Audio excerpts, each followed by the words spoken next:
It was early on a crisp autumn morning when the phone rang. The kind of morning that just a few months ago would have seemed like the perfect day for a long walk in the park, sipping hot coffee and watching the sun break through the clouds. But now at 62, those simple pleasures felt more like memories than expectations. I was sitting alone in my cozy but modest home in Bell Ridge, a place once filled with the warmth of laughter, the hustle of kids rushing in and out, the hum of life. Now it felt too quiet, like I could hear my own thoughts too clearly. The phone's shrill ring snapped me from my reverie. I knew the number before I even picked it up. It was Ethan. His voice, always frantic, always a little too high-pitched when things went wrong, made me brace for the inevitable. "Mom," he said, his tone barely holding back tears. "The car got towed again. I can't get to work. I don't have enough for the fine and the bill is piling up. Can you please help me? I swear I'll pay you back." It wasn't the first time. Ethan, my eldest, my firstborn, had always been like this, full of big dreams, and no follow-through, unable to handle the responsibilities of adult life, constantly treading water in a sea of his own making. I could hear the desperation in his voice, but underneath it was the same refrain I'd heard for years. He had no real plan, no real desire to change. Just a quick fix, and then the cycle would start again. "I can't, Ethan." I said the words, tasting bitter in my mouth. "I've helped you too many times." He fell silent for a moment, and I could almost hear the mental gears turning as he tried to process the words that had never come before. "But Mom, I need you. Tessa's been on my back about the bills, the car, and I'm trying, but nothing is working." His voice cracked on the last word. A knot tightened in my chest. I wasn't immune to guilt, not after all these years of giving. How could I not help him? After everything I'd done for him, after all the years I had spent as his safety net, the one person who always came through no matter what. But deep down, I knew that I was enabling him. I wasn't helping him by bailing him out every time he made a mess. I was feeding the same bad habit that had grown between us like a weed, choking out any hope for growth. "Ryan, I can't do this anymore," I said, my voice steady, even as my heart raced. "You need to figure this out on your own. You're 36, for heaven's sake. You can't keep relying on me for everything." His response was immediate, and it hit harder than I expected. "You don't get it, Mom. You never get it. I'm struggling here. You used to be there for me, and now you're just letting me drown." There it was, the guilt, the emotional blackmail. It wasn't new, but this time, something inside me snapped. I hung up the phone, sitting there for a long moment, staring at the walls, wondering how we'd gotten here. I've always been a mother first and foremost. It's how I defined myself, the woman who gave everything for her children. I sacrificed vacations, new clothes, nights out with friends, all for them. I stayed up late crunching numbers, trying to make sure there was enough money to cover rent when they were short, buying Ethan clothes when his wore out, paying for Tessa's expensive taste. And they never asked. They just took. It was like I was an endless reservoir of kindness and resources, and every time they needed something, they'd just dip their hands in and pull out whatever they wanted without a second thought. But that phone call had been the final straw. Ethan's helplessness had always been my burden, my cross to bear. But I realized that he wasn't helpless. He had just stopped trying. And Tessa, well, she had learned to play the game too. She'd learned that I could be relied upon, always there when things got tight. The house, the food, the vacations, she thought she deserved the latest gadgets, all of it came at my expense. And I had never once heard a genuine thank you, not even from my own flesh and blood. They never saw me as a person anymore. I was just a bank account with legs. I leaned back in my chair, the familiar weight of the decision pressing down on me. I had spent so much of my life sacrificing for them, and for what a house full of silence, a heart full of regret. I had been a mother, yes, but also a doormat. I had allowed them to walk all over me, to take without giving. I was tired, bone deep, tired tired of being the one who always said yes, the one who always gave. I didn't have the strength anymore to keep living this way. I had been giving them everything I had, and yet here I was, standing in the ruins of my own life, watching them take it all, and never once ask if I was okay. And that night alone in my house, after years of playing the role of the supportive mother, the endless provider, I made a decision. I wasn't going to be anyone's ATM anymore. I wasn't going to let them use me until I had nothing left. I wasn't going to allow myself to be invisible any longer. I stood up, walked to my desk, and opened the drawer where I kept the family financial records. There I made the first step towards reclaiming my life. I picked up the phone and called the bank. It was time to take control, time to stop pretending that everything would just work out if I kept giving. I closed the joint accounts. I canceled the credit cards. I locked away what was mine. It felt like a weight had been lifted, and for the first time in years, I felt like I could breathe. The next morning, my phone rang again. I didn't answer immediately. I wasn't ready to face the fallout. But deep down, I knew the call would come. I knew Ethan would be desperate. I knew Tessa would be angry. But this time, I wasn't going to bend. This time, they would have to figure it out on their own. And I would be okay. For the first time, I would put myself first. The days that followed were the hardest I had ever faced, but they also brought with them an unexpected clarity. For years, I had kept my emotions and needs in check, putting my children's welfare ahead of my own. I'd long ago stopped worrying about whether I was happy or fulfilled, buried under the weight of their expectations and demands. But now, as I stood firm in the decision, I had made a strange sense of calm washed over me. The phone calls, the texts, the incessant messages all came flooding in one after another, each carrying the same desperate plea. Please, Mom, help us. We don't know what to do. But I didn't answer. Not once. Not for days. It wasn't about being cruel. It wasn't about punishing them. It was about something far deeper, a recognition that I had allowed myself to become a tool for their convenience, a crutch they could lean on when they didn't want to do the hard work of standing on their own 2 feet. I couldn't continue down that path. It had been a slow slide into this place, and I had let it happen, but not anymore. I had done everything for them. I had emptied my savings, watched them squander opportunities, and kept quiet when my efforts were met with indifference or worse, mockery. They had taken so much from me that I had no idea who I was anymore. I wasn't just a mother to them. I was a provider, a lifeline, a resource. And it was that realization, the deep, gut-wrenching awareness that they no longer saw me as a person that broke me. Each day passed like a quiet battle. I would hear the sound of my phone buzzing from another call, and every time my heart would skip. Part of me wanted to answer to hear the familiar voices, to smooth things over and tell them everything would be okay, that I'd fix it like I always did. But as each day passed, that familiar urge faded and a new sense of strength rose in its place. I had made the choice.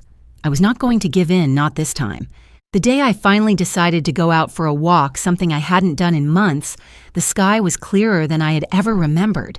It was as if the world itself was giving me permission to breathe again. I put on my sneakers, grabbed Max's leash, and stepped out into the cool, crisp air. The walk was long, quiet, and solitary, but as I moved through the streets of Bell Ridge, something shifted within me. I had always been the one who sacrificed for my family. Now, for the first time in years, I was walking for myself. When I returned home, the house felt different. Empty, yes, but also peaceful in a way I hadn't known in ages. I sat down at the kitchen table and thought about everything that had led me to this moment. I thought about the early days when I'd poured my heart into raising Ethan and Tessa. I thought about the late nights spent working on lesson plans, the mornings filled with laughter as we had breakfast together, the quiet evenings spent reading books or watching old movies. It was a time when my love for them felt pure and unconditional, and the sacrifices felt like the natural course of being a mother. But somewhere along the way, it had changed. The love, the sacrifices, they became expectations. I had gone from being a mother who loved and cared to a servant who was expected to deliver. I had spent years filling the role of the provider, always running to their rescue, always making sure they had everything they wanted. Tessa's extravagant taste, her insatiable appetite for luxury, and Ethan's endless excuses for his failure to succeed, I had always been the one to make sure they never faced the consequences of their actions. I had kept the peace, even when they had made it clear that I wasn't truly needed, only used. And in doing so, I had allowed them to define who I was, and in return, I had lost myself. But now sitting at that kitchen table, I understood. I wasn't just a mother to them. I was a person. And as much as I loved them, as much as I wanted to make sure they were happy, I realized that I couldn't keep sacrificing my own happiness for theirs. They had to learn, just as I had, that the world doesn't give you things just because you ask for them. And it certainly doesn't hand out kindness without a price. In the days that followed, I started making new decisions, ones that weren't clouded by guilt or the weight of my own fears. I had been afraid for so long, afraid of losing them, afraid of being alone, afraid that they would think I didn't love them. But the truth was, I loved them enough to stop enabling their behavior. I had been afraid to let go, to allow them to stand on their own, but I now realized that in doing so, I had been hurting them. I wasn't teaching them responsibility. I wasn't teaching them the value of hard work and earning what you have. I was teaching them dependency, and they needed to learn to stand up for themselves. I began to take small steps towards reclaiming my life. I revisited my savings, not to pull money out for their emergencies, but to put something aside for me. I made plans to take a trip I had been dreaming about for years, a solo vacation, just me and the open road. I hadn't taken a trip in over a decade, always too busy with their needs to think about my own desires. But this time, I was going to live for myself.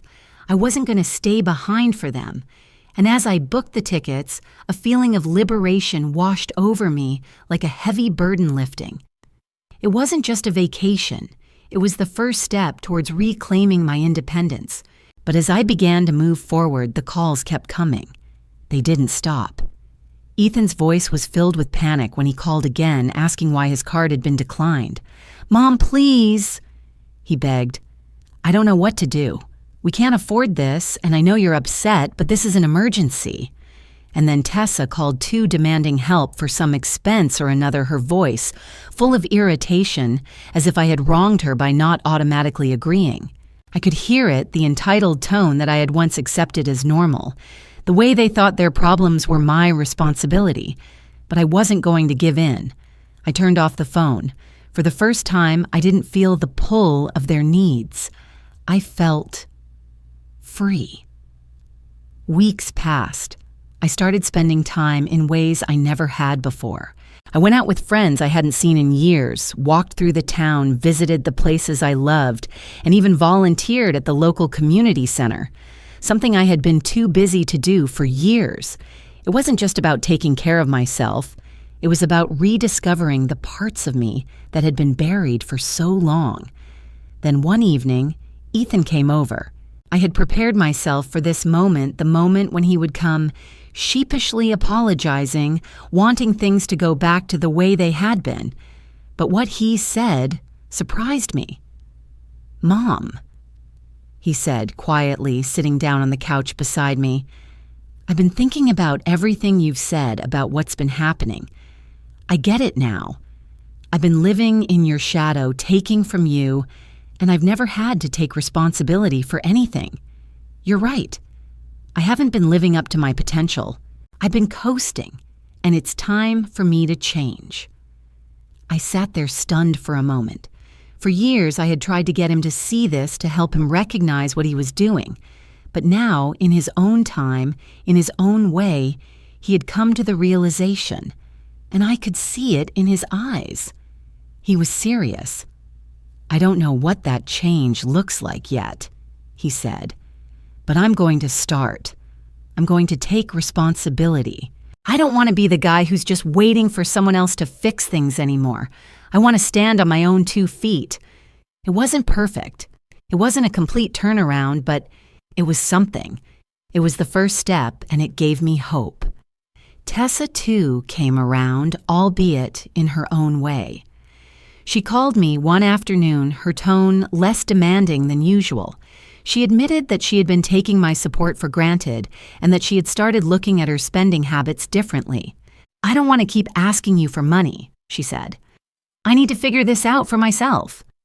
I didn't know if I could ever have the same relationship with them that we once had, but that didn't matter anymore. What mattered was that I was finally free. Free from the weight of their expectations. Free from the constant cycle of giving and giving without receiving anything in return. I was free to live my life on my terms, and for the first time in years, I was at peace. The road ahead wasn't going to be easy. There would still be challenges, still be moments when I had to hold firm and make tough decisions. But I knew now that I could, and that was enough. As I watched the sun dip beneath the horizon that evening, casting long shadows over my quiet home, I couldn't help but feel a weight lifting from my shoulders. I had made the decision to let go, but letting go wasn't just about cutting off the financial lifeline I had extended to Ethan and Tessa for all these years. It was about something deeper. It was about reclaiming my own life. I had been the caretaker, the provider, the one who always gave, but in the process, I had lost the essence of who I was. I was no longer just their mother. I was a woman, a person, someone deserving of respect, independence, and love, not just because of what I could give, but because of who I was. In the days that followed, I began to feel a sense of relief, that steady, quiet kind of peace that comes with knowing you've made the right choice. Ethan and Tessa, though initially shocked and hurt, slowly began to process what had happened. The phone calls stopped for a while, but I knew it wouldn't last forever. They were accustomed to me always being there, a silent fixture in the background of their lives, always available when they needed something, always ready to fix things when they went wrong. But that was no longer the case. And in that silence, I started to realize just how much of myself I had lost in trying to be everything to everyone. It wasn't until a week later that Ethan showed up at my door. He'd been the most vocal in his demands for help, the one who had always called in his time of need, with barely a thought for the sacrifices I had made. But when I saw him standing there, his face drawn with stress, his eyes tired and bloodshot, something shifted in me. For the first time, he didn't have his usual bravado, the same demanding tone, the self-assuredness that had always grated on my nerves. He was different now. He looked humbled. "Mom," he said softly, his voice cracking. "Can we talk?" I stepped aside, motioning for him to come in. He hesitated for a moment before entering, his eyes scanning the familiar surroundings of the house he had grown up in. But everything felt different now. The air felt thinner, lighter, as if the years of tension, of unmet expectations and silent resentments had finally begun to dissipate. We sat across from each other at the kitchen table. I offered him coffee, but he declined, his fingers nervously tapping against the mug I had set in front of him. I had always been the one to keep things together, to provide the comfort he and Tessa had come to rely on. But now it was my turn to just be still, to let the silence sit between us, to allow him the space to speak, to truly hear him for the first time in a long while. "I know I haven't been a good son," he began, his voice unsteady. "I've never really understood what you've done for me. I've always just expected you to be there, always thinking you would help without question. And I know I've taken you for granted." His words hit me harder than I expected. I had heard apologies from him before, but they had always felt like empty promises.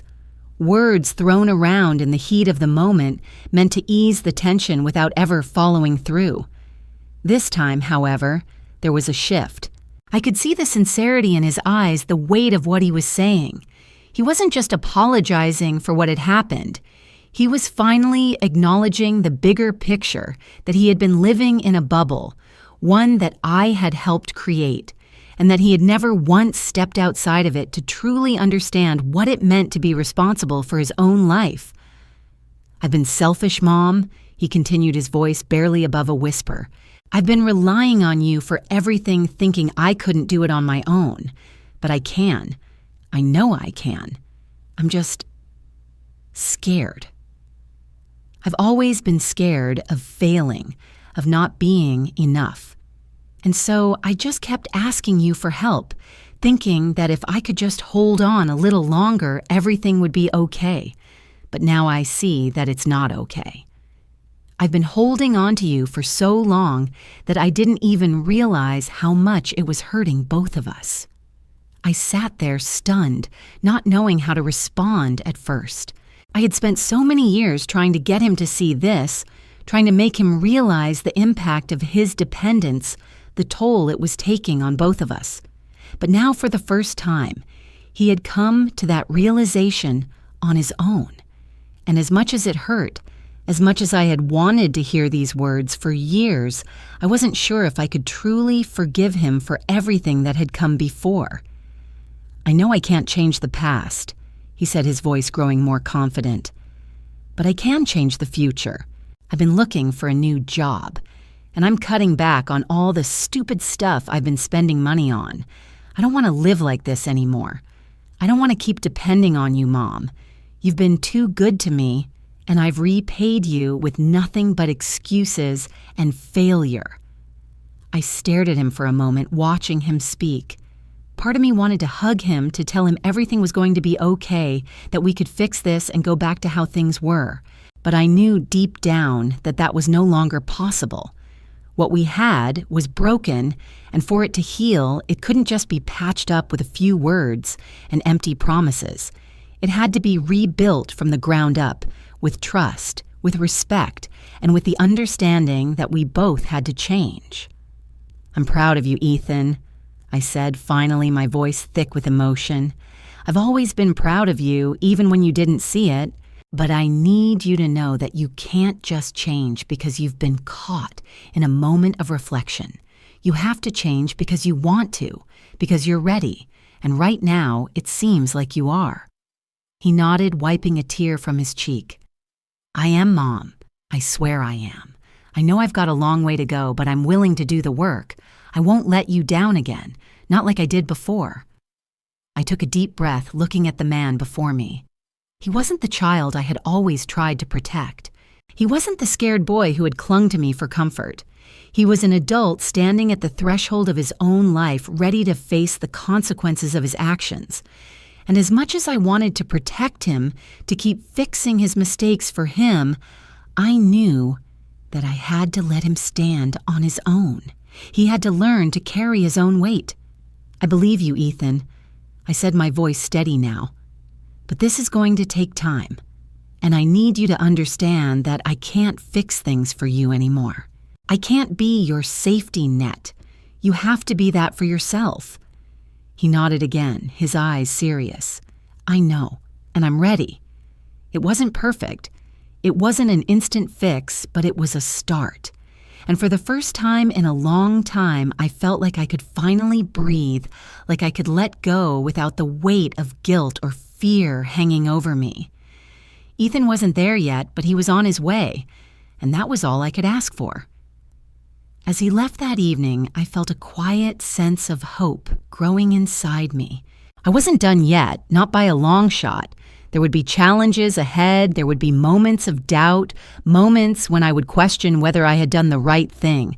But for the first time in years, I was no longer living in the shadow of their needs. I was living for myself. And that, I realized, was the first step in healing. The phone didn't ring the next day or the day after that. For the first time, I didn't feel the weight of their expectations pressing down on me. And in that silence, I could hear my own voice again, clearer than it had been in years. I didn't know what the future held for us, but I was no longer afraid of it. I had done what I needed to do for myself. Now I could only hope that they would do the same. The days that followed were nothing short of transformative both for me and for Ethan. The quiet in the house, once a symbol of loneliness and defeat, now felt like peace. I was no longer weighed down by the constant demands from my children. There were no more frantic phone calls in the middle of the night, no more scrambling to cover their expenses or to act as a safety net for their impulsive decisions. I had finally drawn the line, and while it had been painful to do so, it was also a relief. The silence wasn't something to dread anymore. It was a freedom I had never realized I was missing. Yet despite the stillness that filled my home, there was an undeniable undercurrent of anxiety. It wasn't just about the physical emptiness. It was the emotional vacuum I had created by cutting off Ethan and Tessa's financial lifeline. I knew deep down that I had made the right choice, but there was still a lingering fear that I had broken something beyond repair. Would my children ever truly understand why I had made these decisions? Would they ever see past the immediate hurt to the bigger picture? I couldn't be sure. And even if they did, would the relationship we once had ever return to what it was? As I grappled with these questions, I turned inward. For the first time in years, I wasn't fixated on their problems or their needs. I didn't have to worry about where the money was going or if I could stretch my resources to cover their latest crisis. Instead, I found myself rediscovering parts of me that had been buried beneath years of self-sacrifice. I started reading books I had forgotten about, novels that once filled me with a sense of joy and escape. I spent more time in my garden, letting the fresh air and the sound of the birds calm my mind. I began taking walks in the park again, something I had always enjoyed but had neglected for far too long. It wasn't just about filling the void with hobbies or distractions, though. I began to remember who I was before I became the provider, before I became the person who only mattered when they needed something.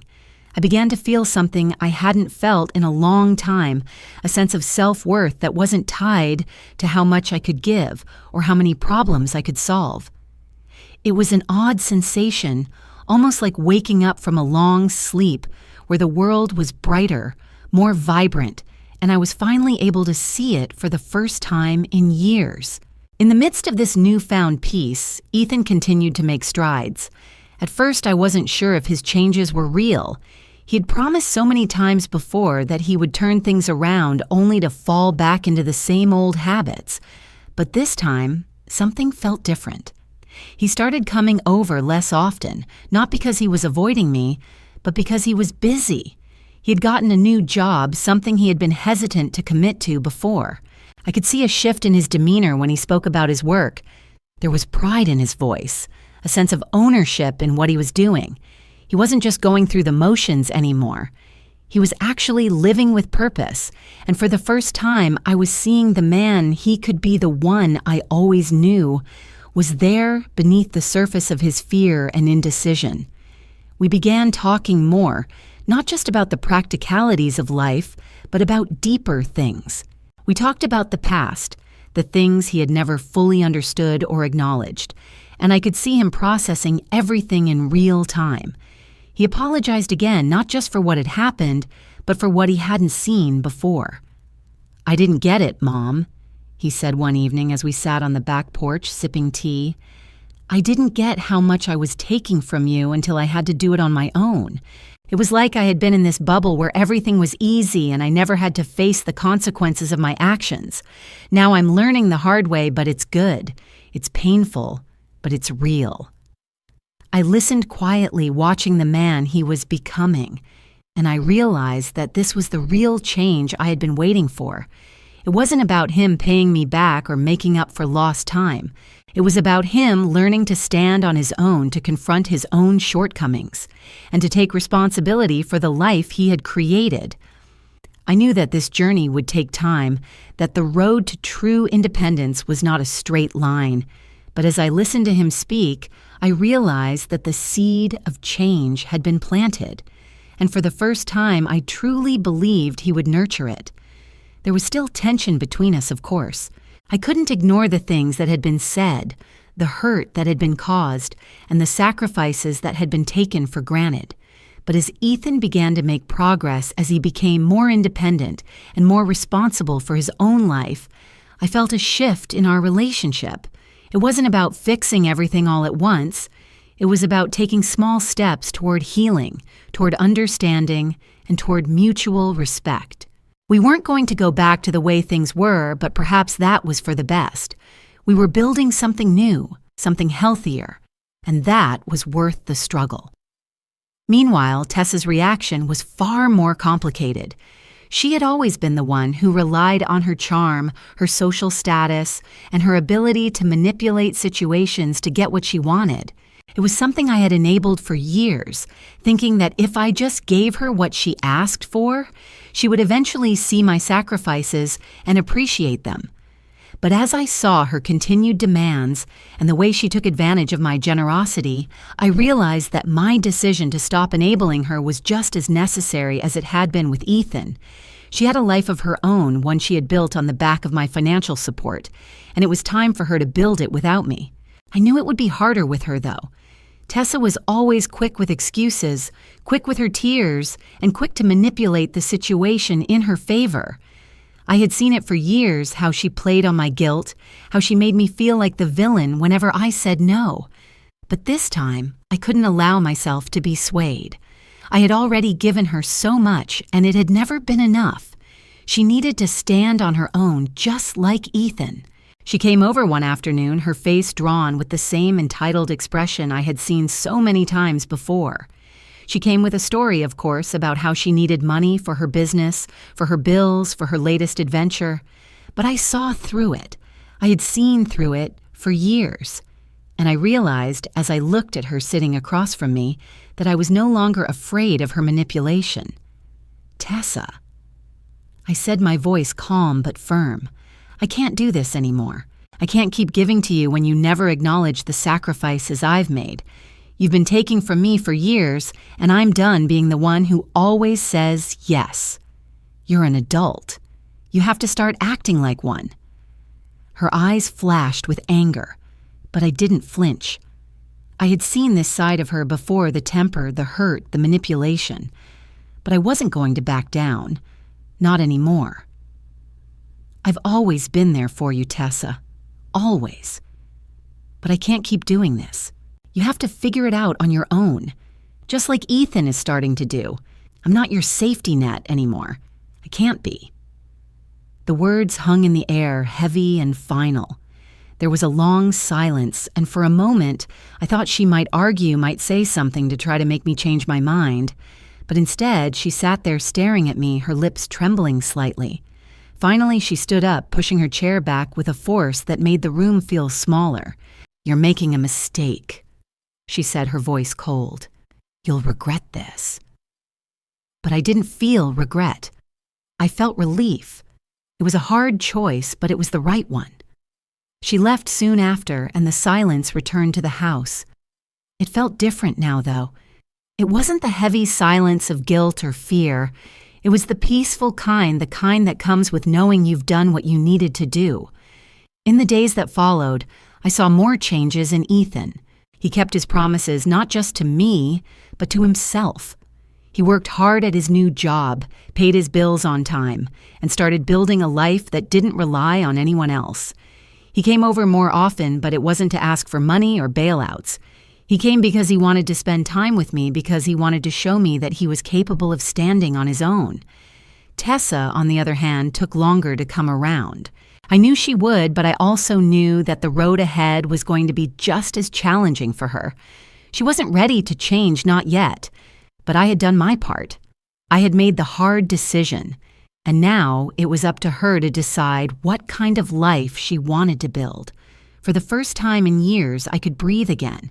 The weight had shifted, and now I was no longer waiting for them to come to me.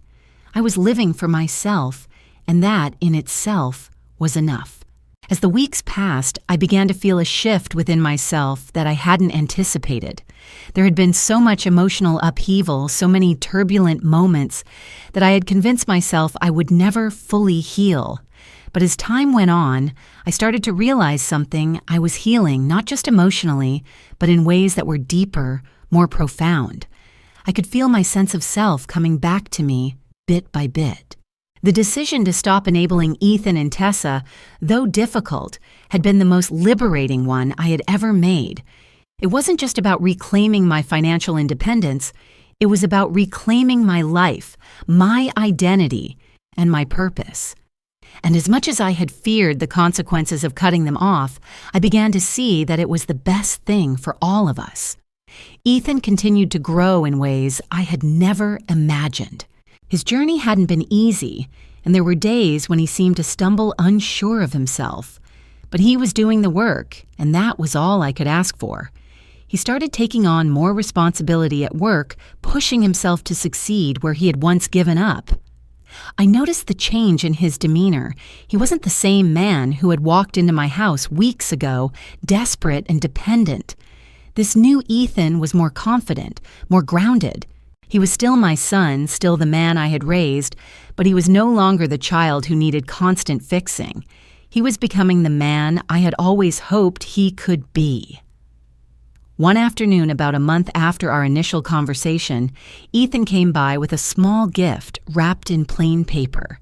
He didn't need to say anything. The look in his eyes said it all. I opened it slowly, unsure of what to expect, and found a simple photo frame inside. It wasn't extravagant or expensive, just a modest frame with a picture of us from years ago, when he was just a little boy, and I was still the mother who could solve any problem, who could fix anything. "I wanted you to have this," he said, quietly, standing awkwardly in my doorway. "It's just, I don't know. I thought it might remind you that even though I've been a screw-up for a long time, I'm getting better. And I'm going to keep getting better." I stared at the photo for a long time, my heart swelling with emotion. There had been times when I thought I had lost him, when I feared that our relationship would never recover. But now, seeing him standing there so vulnerable, so sincere, I realized that he had come a long way, and so had I. We had both started rebuilding piece by piece. "I'm proud of you, Ethan," I said softly, my voice thick with emotion. "You're doing the hard work, and that's all that matters. I see you. I really see you now." He nodded, his eyes glistening. "Thanks, Mom. I'm not perfect, but I'm trying. I promise." And that was all I needed to hear. It wasn't about perfection. It was about effort. It was about the courage to face your mistakes and the humility to grow from them. I had been waiting for this moment for so long, but I never could have imagined how much it would mean to hear it from him, to see him finally taking responsibility for his life. But as Ethan found his footing, Tessa remained a more complicated puzzle. The silence between us continued for weeks. She didn't come by, didn't call. I didn't push her, though. I knew that just like Ethan, she needed time to process everything. But Tessa wasn't like him. She didn't seek out growth or confrontation the way he did. She was stubborn, used to getting what she wanted, and for the first time in her life, she couldn't have it. And I knew that this wasn't going to be easy for her. One day, out of the blue, she called. The number flashed on my screen, and I hesitated before answering. I had been waiting for this moment, but I wasn't sure if I was ready for the conversation. I had set my boundaries, but I knew it would take more than one conversation to rebuild what had been broken. "Mom." Her voice was tentative, unsure. "I know it's been a while, and I know I haven't been easy to deal with, but I've been thinking a lot, and I want to talk." I took a deep breath, my heart racing. This was the moment where everything could either fall apart or begin to heal. "Tessa," I said carefully, "I'm glad you called. I've been waiting for you to reach out." "I don't know where to start," she admitted, her voice faltering. "I've been thinking about everything, about how much I've taken from you and how much I've expected. And I realized I didn't see it before, but now I do. I've been selfish, and I know I hurt you. I know I've taken advantage of your kindness, and I can't keep doing that." I let her words sink in. For a long time, I had hoped she would reach this point, but hearing her finally acknowledge it was almost overwhelming. "Tessa, had always been the one who played the game, the one who could twist situations to her advantage and make me feel guilty when I didn't give her what she wanted. But now, as I listened to her speak, I could hear the sincerity in her voice. She wasn't asking for anything. She was finally giving something back, accountability. "I'm proud of you, Tessa," I said, my voice firm but full of emotion. "This isn't easy. It's not supposed to be. But you're finally seeing what I've been trying to show you. I can't keep fixing things for you. I can't be your safety net anymore. You're an adult. It's time for you to take responsibility for your own life." "I know," she replied, her voice quiet. "And I'm going to. It's going to take time, but I'm going to make things right. I'm going to start by paying back everything I've taken from you. I can't ask you to forgive me for everything, but I want to try." I was silent for a moment, absorbing her words. This wasn't the Tessa I had known, the one who had taken and taken without ever giving anything back. This was a Tessa who was finally ready to face the consequences of her actions, to grow up and stop living off the kindness of others. And for the first time, I felt like she was truly understanding what it meant to be independent, to stand on her own 2 feet. "I'm glad you're finally ready," I said, my voice steady. "But this isn't about money. It's about respect. It's about understanding that I'm not here to be your backup plan anymore. I love you, Tessa. But I can't keep sacrificing my life for yours. You need to build your own future just like I had to." She was quiet for a long time, and when she finally spoke again, her voice was soft, almost tentative. "I know, Mom. I know. And I'm going to start doing it. I promise." The conversation ended with a sense of closure, but it wasn't an ending. It was a beginning. For the first time, I saw Tessa not as the daughter I had to constantly bail out, but as the woman she was becoming. She wasn't there yet, but she was on her way, and that was all I could ask for. As the days turned into weeks, I began to realize that the most difficult part of this journey had been accepting the fact that I couldn't fix everything, couldn't make everything okay again. The healing process wasn't just about rebuilding relationships with my children. It was about rebuilding my own life, my own sense of identity. I wasn't just their mother.